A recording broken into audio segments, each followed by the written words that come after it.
read to you from a section of this I turned to this morning by Jacqueline Orsini Dunnington. Jacqueline Dunnington, who I was a friend with in Santa Fe, where I lived for 3 years. She was a regular customer at the store I worked at, and she gave me a copy of this. I'll read to you about the author. See if they have the about the author at the back, I forget.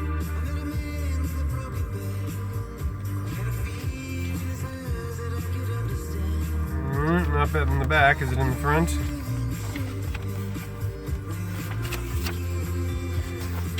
She was always extremely nice to me, and we had nice little conversations.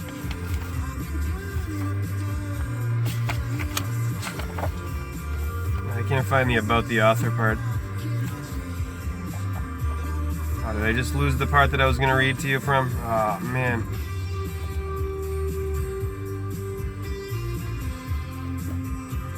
Man plans and God laughs.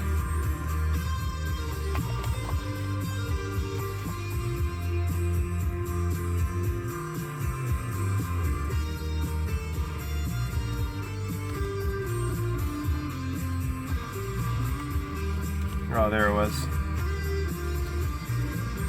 The Dark Version. This is from 2017, when they had the 100-year anniversary of JFK's birth. He was born in 1917. The JFK Library.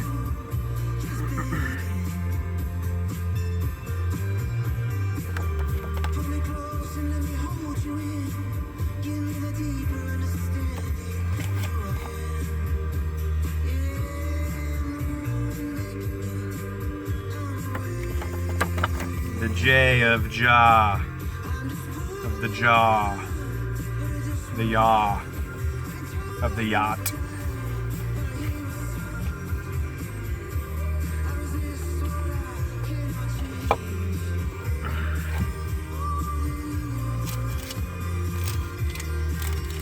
New Year's Eve, and then you had Christmas Eve, and then you had Halloween, which is All Hallows Eve. This is the time of the cave of Eve, of the year of Libra to Capricorn back to Aries, of the valley of the year, of the lower half of the 26 weeks below the equator.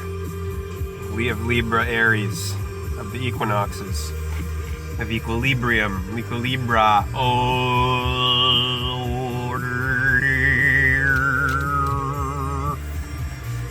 So let's read from this. Since we're in the time of her, of the evergreens. Eve, Libra, justice.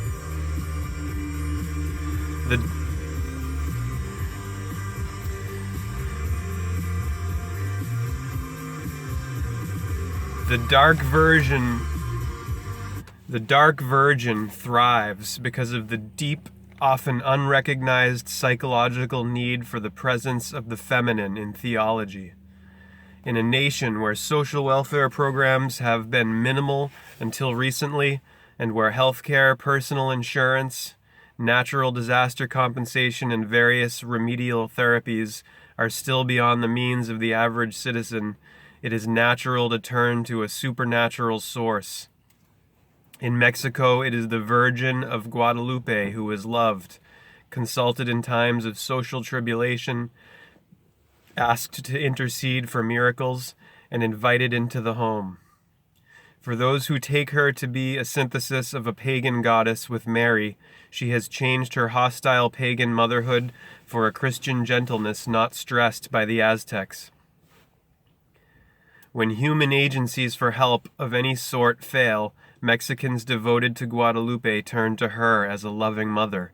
Those who believe that God's inscrutable hand guided the Virgin Mary to the Americas are satisfied with this simple explanation. Poet Octavio Paz offers personal insights into the complexities of Mexican folk behavior. His views partially address the internal psychological reasons for Guadalupe devotion. Paz understands his fellow citizen to be an isolated person who hides behind a mask and whose stance is contrived to protect an individual's dignity and assure a position in the communal order. To loosen these fetters, ritual structures such as sacred and secular fiestas serve to remove the facade that affects the average Mexican. The nationwide fiestas in December that honor Nuestra Señora de Guadalupe, the collective folk mother, are endorsed by the Catholic Church. In the words of Paz, the Catholic Virgin is also the mother. Some Indian pilgrims still call her Guadalupe Tonantzin. But her principal attribute is not to watch over the fertility of the earth, but to provide refuge for the unfortunate. The situation has changed. The worshippers do not try to make sure of their harvests, but to find a mother's lap. The Virgin is the consolation of the poor, the shield of the weak, the help of the oppressed. In some, she is the mother of orphans. That's S-U-M, not S-O-M. Son. In this quote, Guadalupe's symbolic function as an agent of succor and as a spiritual defender is clear. Just how can the Virgin, as a transcendent agent, accomplish this tremendous task of continuously nursing the national Mexican consciousness? Perhaps it is because the Virgin embodies an ideal of womanhood that takes women to be powerful sources of compassion and great strength in family matters. Although women's roles were once prescribed passivity, this requisition is eroding and being replaced by a more vigorous, assertive behavior in public and private arenas. When passive, she becomes a goddess, a beloved one, a being who embodies the ancient, stable elements of the universe, the earth, motherhood, virginity. When active, she is always function and means, a receptacle and a channel. Womanhood, unlike manhood, is never an end in itself. This profile of the symbolic life role of women puts them in the shadow of Guadalupe's sphere.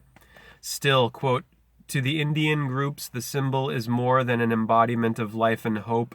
It restores to them the hope of salvation, unquote. A current understanding of Guadalupe's function is that because she spoke to an Indian, Juan Diego, this relationship is now taken as functional paradigm of the Virgin's relationship with the Indians of Mexico. Oh, look what just fell out.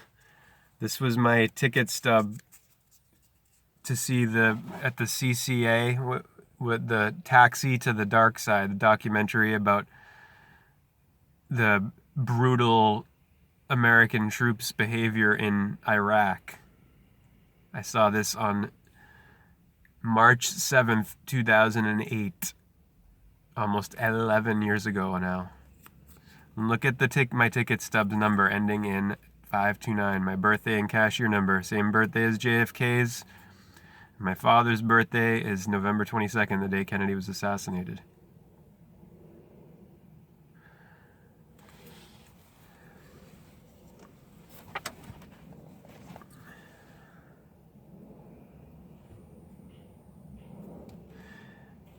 National paradigm of the, sorry. This relationship is now taken as a functional paradigm of the Virgin's relationship with the Indians of Mexico. It is she who became their symbolic defender. Guadalupe provides them with a sure sign that Christianity is their salvation. Guadalupe's role in Mexico as the mother of national identity has been interpreted by a churchman. Si la Virgen de Guadalupe es la madre de nuestra nacionalidad. Yes, the Virgin of Guadalupe is the mother of our nation. This opinion extends the Queen of Mexico's functions in the Mexican psyche to areas beyond those of folk religion and theology into social utility. It has been almost 470 years since the reported apparitions that are unequivocally the basis of the folk devotion to the Virgin Mary of Guadalupe no matter which element of the population championed her for their specific needs or when they did so.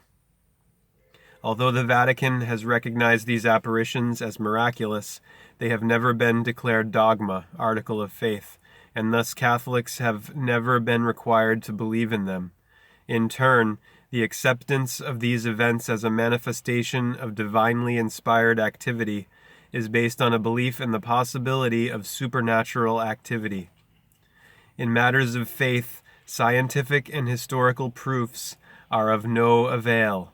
In the words of the late Fray Angelico Chavez, a prominent Catholic priest and writer from New Mexico, quote, "For example, there is no factual proof surrounding the legend of Guadalupe. It has never been proven," unquote. However, he concluded that, quote, "it united the people of Mexico into a nation," unquote. And look what the footnote number is right after that. Number value of Christ, 77. Even if there is a refusal to believe in the miraculous aspect of this narrative, there can be no denial of the function in the Mexican and eventually the New Mexican culture of Our Lady of Guadalupe as a vital folk symbol. Perhaps the real miracle of Guadalupe is the widespread devotion, which is one of the most apparent and important factors in Mexican and New Mexican life. Visual evidence of the artistic expressions celebrating devotion to her is presented in profusion in Album Conmemorativo del 450 Aniversario de las Apariciones de Nuestra Señora de Guadalupe, with more than 130 photographs of Guadalupan images. The Centro Cultural Arte Contemporáneo in Mexico City presented a show from November 1987 to March 1988, featuring 4 centuries of imágenes guadalupanas cuatro siglos. Museum officials insist that this was the largest display ever assembled of Guadalupe's likenesses, expressed in the fine arts, with some 300 images of her ranging from canvases and statues to tiles, enamels, ex votos, here understood as a work of folk art usually rendered on tin, and reliquarios, or little lockets that contained religious imagery, even though they often did not contain relics. Although included in the show was a wealth of folk retablos, testaments to the vitality of the cult, all this in spite of the complexities and contractions clustered around Guadalupe. One Catholic churchman opines that, quote, "Guadalupe still remains the most powerful religious and national symbol in Mexico today. The symbolism, however, does not rest on any objective historical basis," unquote. Artists, priests, villagers, pilgrims, folklorists, lowriders, and scholars offer studies and interpretations of the Virgin Mary of Guadalupe of Tepeyac, culled from their personal responses to her. Each account is unique. This is because the votive behavior pledged to the Dark Virgin does not draw from a single root. It is not of purely Spanish heritage. It is not a mechanical shift of devotion from an Aztec goddess to the Virgin Mary, and it is not simply the byproduct of the Mexican people striving for national identity. Guadalupe evolved as a unique symbol of religious and national devotion because of the multiple forces that have shared her identity, even though she remains in absentia and is only symbolically present. To those devoted to her, she may have vanished from human sight on December 12, 1531, but she is an ever-present spiritual force in their lives.